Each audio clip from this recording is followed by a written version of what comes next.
We've all been there, stuck in a conversation with someone who seems determined to undermine, belittle, or dominate us. Maybe it's the coworker who takes credit for your ideas, the relative who turns every gathering into a monologue about their achievements, or the stranger online who hurls insults from behind a screen.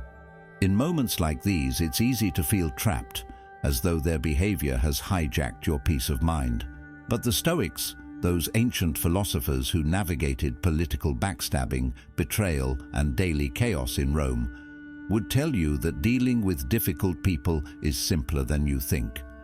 Not because jerks magically vanish, but because you hold the power to disarm their impact. The Stoic secret? Stop trying to control the uncontrollable. You can't force a narcissist to be humble, a bully to be kind, or a critic to be fair. But you can control how you perceive their actions, how you respond, and whether you let their behavior dictate your inner state. This isn't about suppressing emotions or playing the martyr. It's about reclaiming your mental sovereignty. The Stoics taught that your mind is a fortress. No one can storm its gates unless you lower the drawbridge. Epictetus, born into slavery and later one of history's most influential Stoic teachers, had a mantra: some things are within our power and others are not. Your thoughts, choices, and values, yours to command. Other people's opinions, moods, and actions, not so much. When a coworker interrupts you in a meeting or a friend dismisses your feelings, your first instinct might be to correct them, resent them, or obsess over why they're so rude. But the Stoics would ask, does this help? Imagine trying to stop a thunderstorm by shouting at the sky. That's what it's like to fixate on changing someone else's behavior. The thunderstorm doesn't care. Similarly, the narcissist who craves attention or the jerk who thrives on conflict isn't waiting for your permission to act.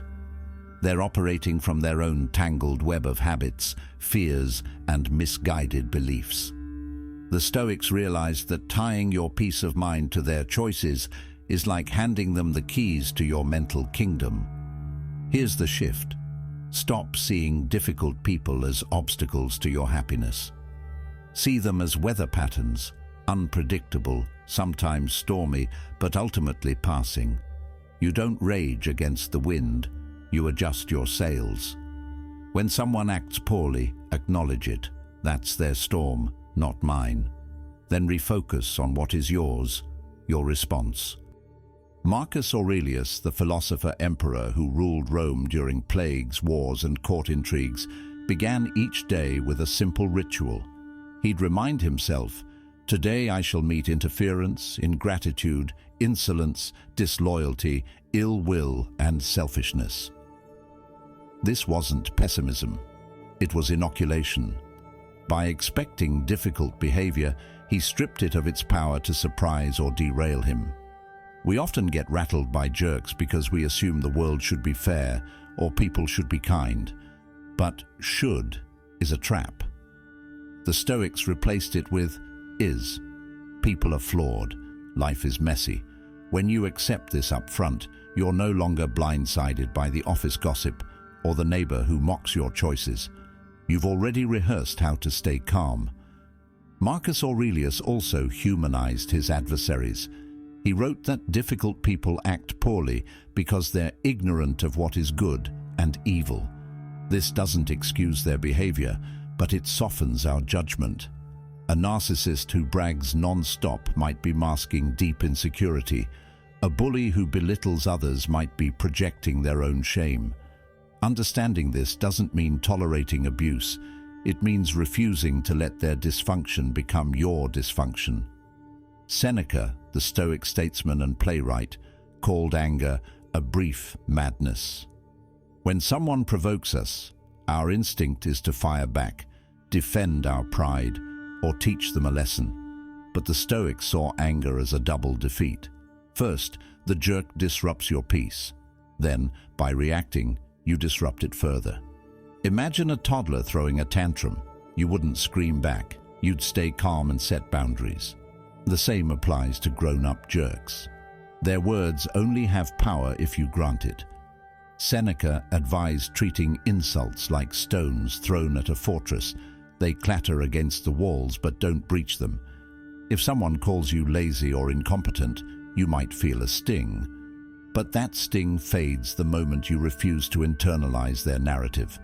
This isn't passive submission, it's strategic detachment.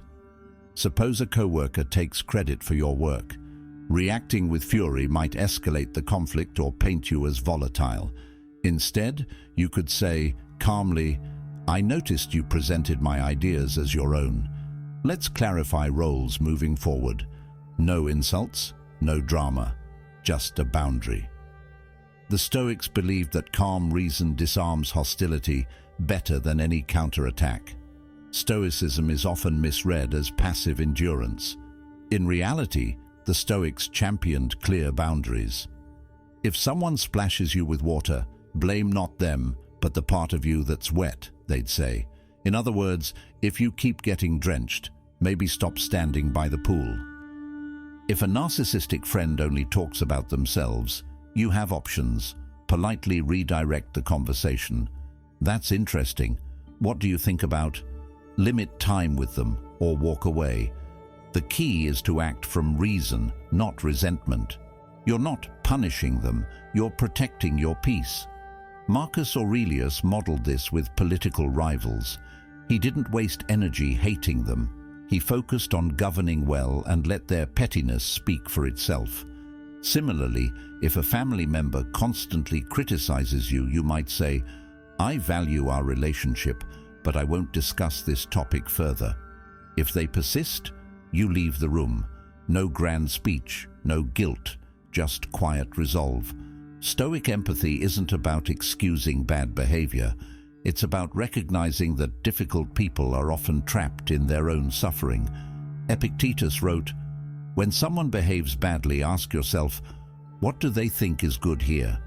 A boss who micromanages might equate control with security. A friend who gossips might crave connection but lacks the tools to build it. This perspective doesn't mean you tolerate harm.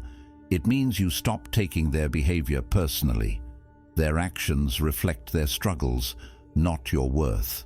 Imagine a dog barking at you. You don't think, "What did I do to deserve this?" You think, "That dog is scared, territorial, having a bad day." Apply the same logic to humans. Seneca took this further. The wise person pities the wrongdoer. Pity here isn't condescension. It's acknowledging that the jerk is chained to their own ignorance. While you protect yourself from their behavior, you also spare yourself the weight of hatred. As Marcus Aurelius put it, the best revenge is not to be like your enemy. Stoicism isn't a quick fix. It's a daily practice. Start each morning like Marcus Aurelius. Expect to meet difficult people and decide in advance to respond with patience. When provoked, pause. Ask yourself, "Is this worth my energy?" What's the wise response? Over time, this pause becomes automatic. You'll notice two shifts. First, jerks lose interest in baiting you. Like a comedian with a silent crowd, they'll seek applause elsewhere. Second, you'll attract calmer, kinder people. Your steadiness becomes a filter. Seneca wrote that practicing Stoicism in chaos is like training in a storm. You emerge stronger.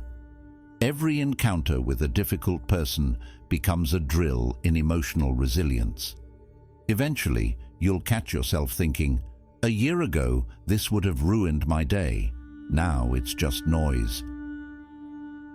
The Stoics didn't deny that jerks exist. They denied that jerks have power over anyone but themselves. Your boss's snide remark, your neighbor's gossip, your in-laws' backhanded compliments, they're all external events like rain or heat. You can't stop the rain, but you can carry an umbrella. The umbrella is your mindset. When you stop pleading for others to be different and start focusing on your own clarity, a profound freedom emerges. You realize that difficult people are like mirrors. They reveal where you're still hooked by others' opinions. Each encounter is a chance to unhook a little more. Marcus Aurelius captured this in his journals. You have power over your mind, not outside events. Realize this, and you will find strength. Strength here isn't dominance.